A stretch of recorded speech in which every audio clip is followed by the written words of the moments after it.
ভাবুন তো, একটা মাছ পরিষ্কার করতে যেখানে আগে লাগতো 2 থেকে 3 মিনিট, সেখানে এখন পুরো কাজটা শেষ হচ্ছে মাত্র কয়েক সেকেন্ডে। চীনের বাজারগুলোতে এখন দেখা যাচ্ছে এমন এক ছোট মেশিন যা মুহূর্তের মধ্যে মাছের স্কেল তুলে ফেলে পেট পরিষ্কার করে, এমনকি কাটাও করে দেয় নিখুঁতভাবে। বাইরে থেকে দেখতে অনেকটা ছোট ওভেন বা ব্লেন্ডারের মতো, কিন্তু ভেতরে আছে ঘূর্ণায়মান ধারালো ব্লেড, পানি স্প্রে সিস্টেম আর শক্তিশালী সাকশন প্রযুক্তি।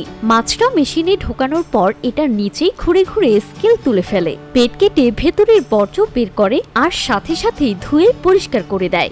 সবচেয়ে বড় কথা, পুরো কাজটা হয় একটা বন্ধ চেম্বারের ভেতরে, তাই নেই কোনো দুর্গন্ধ, নেই ময়লা ছড়ানোর ঝামেলা। চীনের অনেক বাজার, সুপার শপ আর রেস্টুরেন্টে এখন এই মেশিন ব্যবহার হচ্ছে প্রতিদিন। ক্রেতারা মাছ পছন্দ করে, তারপর কয়েক সেকেন্ডে পরিষ্কার মাছ হাতে নিয়ে বাড়ি ফিরছে। কিছু জায়গায় তো ক্রেতারাই নিজেরা মেশিন চালাতে পারে, মানে মাছ ধুতে না চাইলেও কোনো সমস্যা নেই। এই মেশিনের দামও খুব বেশি না, ছোট মডেল কয়েকশো ডলারের মধ্যেই পাওয়া যায়। আর বড় ব্যবসায় কয়েক বছরের মধ্যেই খরচ উঠে আসে, কারণ একদিকে সময় বাঁচে, অন্যদিকে আলাদা শ্রমিকের দরকারও কমে যায়। মজার ব্যাপার হলো, কিছু আধুনিক মডেল মাছের সাইজ বুঝে নিজে কাটার গতি ঠিক করে নেয়, এমনকি স্বয়ংক্রিয়ভাবে স্ক্যান করে সঠিক প্রসেসও নির্বাচন করতে পারে।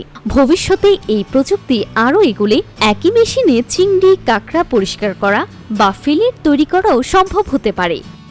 News desk, timeline.